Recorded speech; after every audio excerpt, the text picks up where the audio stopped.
ഒരു coding exercise ആണ് ഇതിനകത്ത് വരുന്നത്. സോ നമ്മൾ ഇതുവരെ പഠിച്ച കാര്യങ്ങൾ പ്രിന്റ് ഫംഗ്ഷനും വേരിയബിൾസും ഇൻപുട്ട് ഫംഗ്ഷൻസും എല്ലാം യൂസ് ചെയ്തിട്ടുള്ള ഒരു ബേസിക് ആയിട്ടുള്ള ഒരു എക്സസൈസ് ആണ് വരുന്നത്. സോ നമുക്ക് വേണ്ടത് യൂസറിനോട് ഒരു ഇൻപുട്ട് ചോദിക്കുക, അതായത് ഒരു വാല്യൂ ചോദിക്കുക, ദെൻ വീണ്ടും ഒരു വാല്യൂടി ചോദിക്കുക. ആ രണ്ട് വാല്യൂസിനെ സ്വാപ്പ് ചെയ്യുക, അതായത് നമ്പേഴ്സിനെ സ്വാപ്പ് ചെയ്യാണ് ഇതിനകത്ത് വേണ്ടത്. സോ ഫസ്റ്റ് ആദ്യമേ യൂസറിനോട് ചോദിക്കാം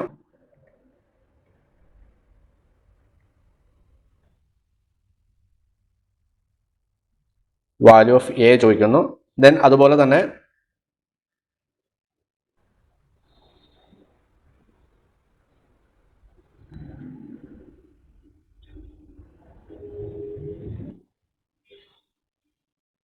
ബിയുടെ വാല്യൂ ചോദിക്കുന്നു. ദെൻ ഇപ്പോൾ യൂസർ അടിച്ചു കൊടുത്ത വാല്യൂ എന്ന് പറയുന്നത് എയ്ക്ക് 1 അടിച്ചു കൊടുത്ത് ബിക്ക് 2 അടിച്ചു കൊടുത്തതെങ്കിൽ ഔട്ട്പുട്ടിൽ ഡിസ്പ്ലേ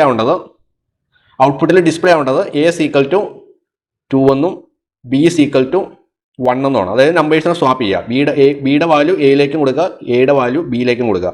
അപ്പോൾ ആ രീതിയിൽ വാല്യൂസിനെ സ്വൈപ്പ് ചെയ്യുകയാണ് ചെയ്യേണ്ടത്. സോ നമുക്ക് ആ ഒരു പ്രോഗ്രാം എങ്ങനെ എഴുതാൻ നോക്കാം. അപ്പോൾ നമുക്ക് ഇൻപുട്ട് ഫംഗ്ഷൻ യൂസ് ചെയ്യണം. ഇൻപുട്ട് ഫംഗ്ഷൻ യൂസ് ചെയ്തിട്ട് യൂസറിനോട് എയുടെ വാല്യൂ അടിച്ചു കൊടുക്കാൻ പറയണം, ബിയുടെ വാല്യൂ അടിച്ചു കൊടുക്കാൻ പറയണം. ദെൻ ആ ഒരു ഇൻപുട്ട് വാല്യൂസിനെ ഒരു വേരിയബിളിലേക്ക് സ്റ്റോർ ചെയ്യണം, എന്നിട്ട് സ്വാപ്പ് ചെയ്യണം. അപ്പോൾ അതിൻ്റെ പ്രൊജക്റ്റാണ്, ആ ഒരു കോഡിംഗ് എക്സസൈസ് ആണ്. നിങ്ങൾക്ക് എങ്ങനെ ചെയ്യാൻ പറ്റുമെന്നുള്ള കാര്യങ്ങൾ നോക്കാം. സോഫ്റ്റ്വെയർ സൈഡിലേക്ക് വന്നിട്ടുണ്ടെങ്കിൽ നമുക്ക് നമുക്ക് ആദ്യം ഒരു വേരിയബിൾ കൊടുക്കാം. എ എന്ന് പറഞ്ഞൊരു വേരിയബിൾ കൊടുത്തു, ഒന്നെങ്കിൽ ക്യാപിറ്റൽ കൊടുക്കാം. എ ഈക്വൽ ടു ഇൻപുട്ട് ഫംഗ്ഷനിൽ നമ്മൾ ചോദിക്കുകയാണ് enter value of a equal to കൊടുക്കുന്നു. ദെൻ അതുപോലെ തന്നെ ഇപ്പോൾ ഇവിടെ ഈ എറർ വന്നിരിക്കുന്ന ഇവിടെ സ്പേസ് ഇട്ടുകൊണ്ടാണ്.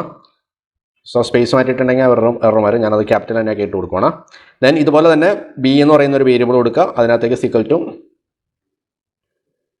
ഇൻപുട്ട് ഫംഗ്ഷനിൽ എൻ്റർ വാല്യൂ ഓഫ് ബി അടിച്ചു കൊടുത്തു. ദെൻ ഈക്വൽ ടു കൊടുക്കാം. ഓക്കെ, അപ്പോൾ ഇനി ഡിസ്പ്ലേ പ്രിന്റ് ആവുന്ന സമയത്ത് എയുടെ വാല്യൂ ബിയിലേക്കും, അതായത് എയുടെ വാല്യൂ ബിയിലേക്കും ബിയുടെ വാല്യൂ എയിലേക്കും പ്രിന്റ് ആവണം. എയുടെ വാല്യൂ ബിയിൽ എന്താണോ ആ ബിയുടെ വാല്യൂ എയിലേക്കും എയുടെ വാല്യൂ ബിയിലേക്കും കൊടുത്തിട്ട് അതിനെ നമുക്ക് പ്രിന്റ് ചെയ്തെടുക്കണം. അപ്പോൾ എങ്ങനെ എഴുതാൻ പറ്റും? അപ്പോൾ എയുടെ വാല്യൂ ബിയിലേക്ക് പ്രിന്റ് ചെയ്യണമെങ്കിൽ എന്ത് ചെയ്യണം? നമ്മൾ ടെമ്പററി ആയിട്ടൊരു വേരിയബിളിനെ ക്രിയേറ്റ് ചെയ്യാം. അപ്പോൾ ഞാനിവിടെ ടെമ്പ് എന്ന് പറഞ്ഞുകൊണ്ട് ഒരു വേരിയബിൾ ക്രിയേറ്റ് ചെയ്തു. അതിൻ്റെ ഉള്ളിലേക്ക് ഇവിടെ സ്പേസ് മാറ്റിയിടുക. അതായത് ടെമ്പററി ആയിട്ടൊരു വേരിയബിൾ ക്രിയേറ്റ് ചെയ്തു. അതിൻ്റെ ഉള്ളിലേക്ക് ഞാൻ എയുടെ വാല്യൂ എന്തായിരുന്നോ ആ എയുടെ ഒരു എയുടെ വാല്യൂവിനെ കൊണ്ടുവന്ന് സ്റ്റോർ ചെയ്തു. അപ്പോൾ എയുടെ വാല്യൂ എന്തായിരുന്നു? അപ്പോൾ യൂസർ അടിക്കുന്ന 1 ആണെങ്കിൽ ആ 1 എന്നുള്ള വാല്യൂ ടെമ്പററി ആയിട്ടുള്ള വേരിയബിൾ നെയിമിലേക്ക് അല്ലെങ്കിൽ വേറൊരു വേരിയബിൾ ക്രിയേറ്റ് ചെയ്തു. ഒന്നെങ്കിൽ നമുക്ക് സി എന്ന് കൊടുക്കാം, അല്ലെങ്കിൽ ഡി, അങ്ങനെ ഇഷ്ടമുള്ള നെയിം കൊടുക്കാം. ഞാനിവിടെ ടെമ്പ് എന്ന് നെയിം കൊടുത്തു. പക്ഷേ ആ ടെമ്പ് എന്ന് പറയുന്ന ആ വേരിയബിളിലേക്ക് കറണ്ട് എയുടെ വാല്യൂ എന്താണ് ആ ഒരു വാല്യൂവിനെ സ്റ്റോർ ചെയ്തു. ദെൻ നമുക്ക് എന്ത് ചെയ്യാം? ആ എ എന്ന് പറയുന്ന വേരിയബിളിൻ്റെ ഇതിനകത്തേക്ക് തന്നെ നമുക്ക് ബിയുടെ വാല്യൂവിനെ കൊടുക്കാം. ദെൻ അത് കഴിഞ്ഞിട്ട് നമ്മളിപ്പോൾ ബിയുടെ വാല്യൂക്കകത്തൊന്നുമില്ല. അപ്പോൾ ബിയുടെ വാല്യൂവിലേക്ക് നമുക്ക് ടെമ്പിനകത്ത് ഒരു നെയിം കിടക്കുന്നുണ്ട്, അല്ലെങ്കിൽ ഒരു വാല്യൂ സ്റ്റോറായി കിടക്കുന്നുണ്ട്. ആ വാല്യൂവിനെ സ്റ്റോർ ചെയ്തു. അപ്പോൾ ഇപ്പോൾ എയുടെ വാല്യൂ ടെമ്പിലേക്ക് വന്നു. അപ്പോൾ എ ഫ്രീ ആയി കഴിഞ്ഞപ്പോൾ എയുടെ ഉള്ളിലേക്ക് ബീനെ സ്റ്റോർ ചെയ്തു. ബിയുടെ വാല്യൂവിനെ എയിലേക്ക് കൊടുത്തു കഴിഞ്ഞപ്പോൾ ബി ഫ്രീ ആയി. ബിയുടെ വാല്യൂലേക്ക് ടെമ്പിൻ്റെ വാല്യൂ എന്തായിരുന്നു അതിനെ കൊടുത്തു. അപ്പോൾ എയുടെ വാല്യൂ ബി ആയി, ബിയുടെ വാല്യൂ എയും ആയി. ഇനി ഇതിനെ നമുക്ക് പ്രിന്റ് ചെയ്യാൻ വേണ്ടിയിട്ട് പ്രിന്റ് ഫംഗ്ഷൻ യൂസ് ചെയ്യാം. ദെൻ എ ഈക്വൽ ടു എന്ന് കൊടുക്കാം. ദെൻ ഇവിടെ പ്ലസ് ഇട്ട് കൊടുക്കാം. എന്നിട്ട് ആ ഒരു വേരിയബിൾ നെയിം കൊടുക്കാം. ഞാനിവിടെ എ എന്ന് കൊടുത്തു. ദെൻ സെയിം സ്റ്റെപ്പ് തന്നെ പ്രിന്റ് ഫംഗ്ഷൻ യൂസ് ചെയ്യുക.